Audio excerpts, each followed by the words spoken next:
Last lecture में हमने PVB table किया था which is inverse trigonometry functions principal value branch table. ठीक है, मैंने उसके लिए रेंज का जो हमारी कॉलम थी वो लिख दिया है।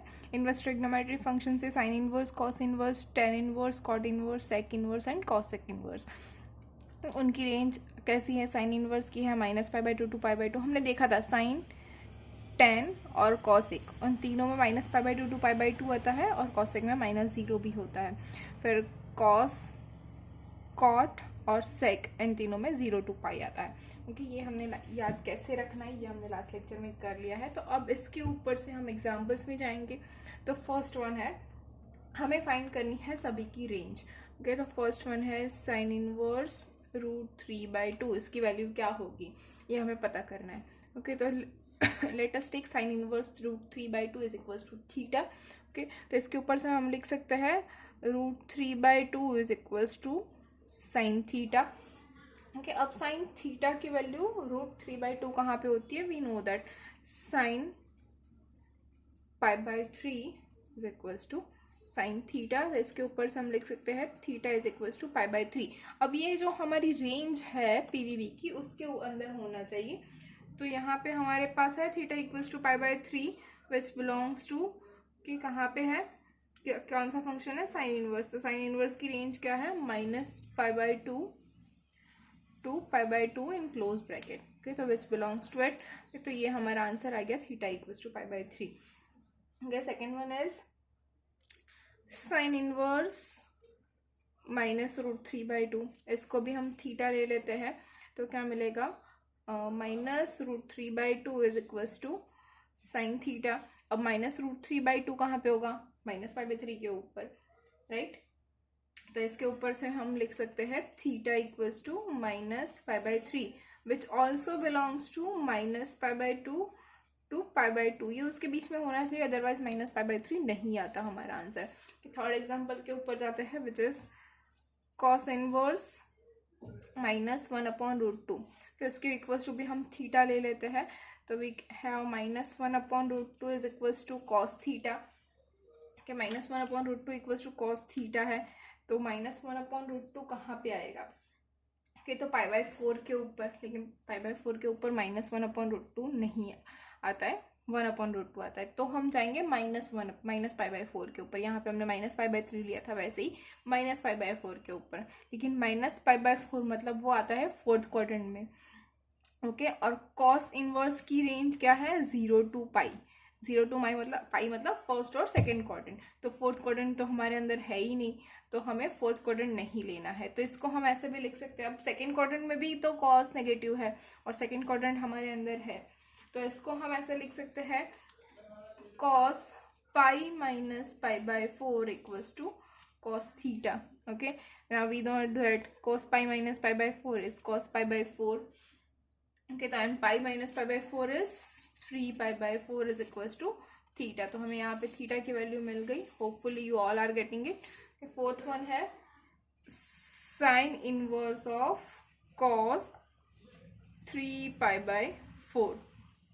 तो इसको हम कैसे लिखेंगे? साइन इनवर्स cos 3π/4 की वैल्यू हमें पता है, यहीं पे हमने मिली, which is -1/√2। Now sine inverse of -1/√2, तो इसको हम फिर से थीटा ले लेते हैं।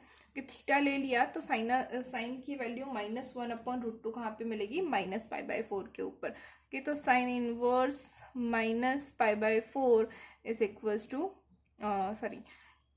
इसको हमने थीटा ले लिया तो -1/√2 is equals to sine theta मिल जाएगा। इसको हम लिख सकते हैं sine of -π/4 equals to sine theta. तो will have theta is equals to -π/4 which also belongs to -π/2 to π/2, जो उसकी रेंज है उसके अंदर भी हमारा मिल गया है थीटा। यहाँ पे जो थीटा है वो भी इसके रेंज के अंदर है, बिलोंग्स टू 0 to π। तो हमें रेंज के अंदर थीटा मिलना चाहिए। नेक्स्ट एग्जाम्पल है, नेक्स्ट है हमारा sign inverse of cos of sine inverse √3/2। Okay, इसको हम लिख सकते हैं साइन इनवर्स, सबसे पहले अंदर वाला ब्रैकेट करना है, तो cos of sine √3/2, sign inverse √3/2 वो क्या होता है? Pi by 3. ओके, अब cos पाई बाय 3 क्या होता है? cos पाई बाय 3 इज 1/2 और sin inverse 1/2 is pi by 6 which belongs to minus pi by 2 to pi by 2. ये तो हमारा आंसर आ गया पाई बाय 6.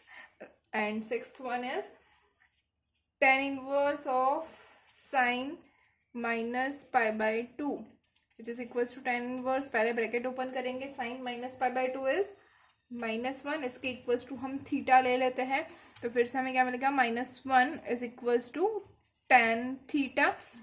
और -1 कहाँ पे होता है? 1 कहाँ पे होता है? पाई बाय 4 के ऊपर. तो -1 कहाँ पे होगा? माइनस पाई बाय 4 के ऊपर. ओके, तो इसके इक्वल्स टू हम लिख सकते हैं theta equals to minus pi by 4 and which belongs to minus pi by 2 to pi by 2, जो tan इनवर्स के लिए हमारे पास जो रेंज है वो. Okay, next example 7th is cot of sine inverse of cos of tan inverse 1. Okay, थोड़ा difficult लग रहा है लेकिन है नहीं. ओके, विच इज सबसे पहले सबसे अंदर वाला ब्रैकेट ओपन करेंगे तो cot of sine inverse of cos tan inverse 1 is pi by 4. okay, now which is equals to cot of sin inverse cos pi by 4 is 1 upon root 2 which is equals to cot of sin inverse 1 upon root 2 is pi by 4 and cot of pi by 4 is 1. okay, देखिए easy है एकदम सही. next example is sec inverse of -2. let us take it which is equals to theta. so we have -2 equals to sec theta. okay, now the value of sec theta is 2 as at pi by 3, but pi by 3 is not in our यहाँ पे हमारे पास -2 है तो minus pi by 3 होगा, लेकिन minus pi by 3 जो है वो फोर्थ क्वाड्रेंट में आएगा और फोर्थ क्वाड्रेंट सेकंड इनवर्स के अंदर नहीं है, यहाँ पे फर्स्ट और सेकंड क्वाड्रेंट ही है. तो इसको हम कैसे लिख सकते हैं? अगेन जैसे हमने पहले किया था, sec of pi minus pi by 3 is equals to sec theta. So we have theta equals to 2 pi by 3. Here we have sec theta is equals to -2 and theta is equals to 2 pi by 3, which also belongs to our range 0 to pi minus pi by 2. The next example is sin inverse minus root 3 by 2 plus cosec inverse minus 2 by root 3. okay, we want to solve this. now sin inverse of minus root 3 by 2, minus root 3 by 2 हमने पहले ही कर दिया, which is minus pi by 3 and cosec inverse -2 upon root 3 is also minus pi by 3 and now minus pi by 3 is -2 pi by 3. अब ये दोनों जो है साइन इनवर्स के और कॉसेक इनवर्स की रेंज में ही है, इसीलिए हमने डायरेक्ट से माइनस पाई बाई 3 ले लिया है. Okay, which is in fourth quadrant. So our answer for this is -2 pi by 3. Next example is cosec inverse 2 tan 11 pi by 6.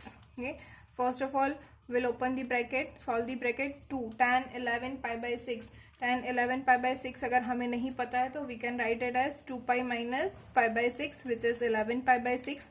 okay, now we know that 2 pi minus pi by 6 which is in fourth quadrant, tan minus pi by 6, tan minus pi by 6 is -2 upon root 3.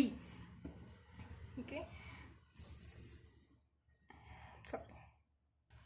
sorry my mistake, it is cosec inverse of 2 tan minus pi by 6 is 1 upon -1 upon root 3.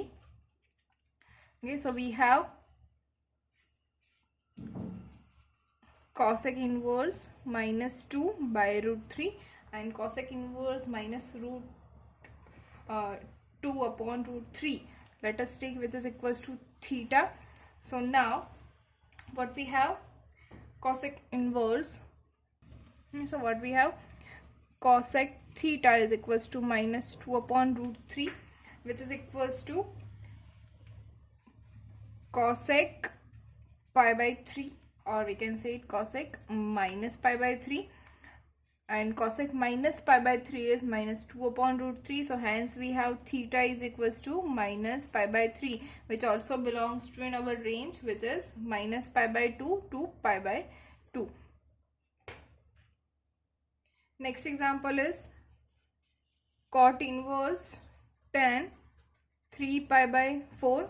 Okay, first of all we'll open the bracket. Cot inverse tan 3 pi by 4 is tan pi minus pi by 4, which is equals to cot inverse tan minus pi by 4 is minus 1, and cot inverse minus 1 equals to, let us take theta.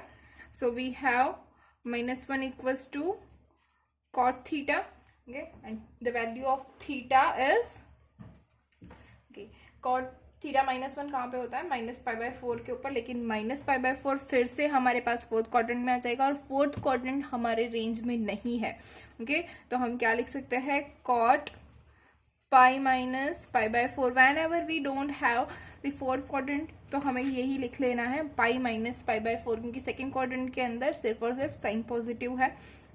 Okay, तो यहाँ पे क्या हो जाएगा, cot pi minus pi by 4, तो which is equals to cot 3 pi by 4. So we have theta is equals to 3 pi by 4, which also belongs to in our range, which is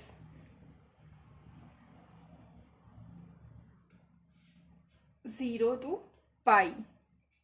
Okay, in open bracket. Okay, हमारी range क्या है, 0 to pi in the open bracket. Okay, next example is cot inverse minus root 3.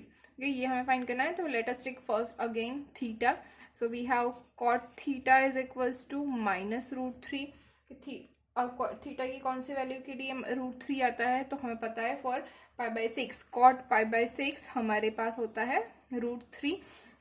अब root 3 की जगह minus root 3 है, तो minus pi by 6 लेते हैं, तो कॉट माइनस पाई बाय 6 क्या हो जाएगा, माइनस रूट 3. लेकिन again we don't have fourth quadrant in our range, so what we can do, cot theta is equals to cot pi minus pi by 6, okay, which is equals to cot 5 pi by 6 is equals to cot theta, which will give us theta is equals to 5 pi by 6, and which is in our range, which is 0 to pi.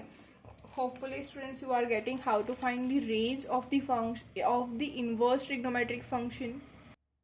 सबसे पहले हमें क्या करना है, जो भी cot inverse function है उसके लिए इक्वल्स टू हमें थीटा कर देना है. आप सारे एग्जाम्पल के थ्रू फिर से चले जाइए. क्या किया है हम लोगों ने, सबसे पहले जो सबसे अंदर वाला ब्रैकेट है वो ओपन करना है, उसकी वैल्यूज़ रख के जानी है, और सभी के रेंज का पूरा हमें ख्याल रखना है कि क्या है उसकी रेंज.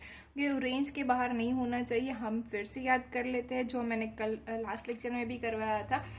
क्या था हमारे पास कि साइन है, कॉसेक है और टेन है, ये सभी के सभी minus pi by 2 to pi by 2 है, मतलब फर्स्ट एंड फोर्थ क्वाड्रेंट के अंदर है, और जो कॉट और सेक है वो सारे फर्स्ट एंड सेकंड क्वाड्रेंट के अंदर है, 0 टू पाई के बीच में. तो जो भी हमें वैल्यू हम लास्ट में लिख रहे हैं, तो ध्यान रखना है कि कॉस कॉट या फिर सेक है तो उसकी वैल्यू फर्स्ट और सेकंड क्वाड्रेंट में ही आनी चाहिए, 0 टू पाई के बीच में ही होनी चाहिए और कहीं पे नहीं होनी चाहिए. और एक चीज़ हमें ध्यान रखनी है कि अगर साइन है, टेन है या कॉसेक है, उसकी वैल्यू हमारे पास सिर्फ और सिर्फ फर्स्ट और फोर्थ क्वाड्रेंट में ही होनी चाहिए, this is minus pi by 2 से लेके पाई बाय 2 के बीच में ही होनी चाहिए, वो कहीं और नहीं होनी चाहिए. तो हमें आंसर में सिर्फ यही ध्यान रखना है कि हम कौन से क्वाड्रेंट में किसका आंसर लिख रहे हैं. Okay, hopefully you are getting it.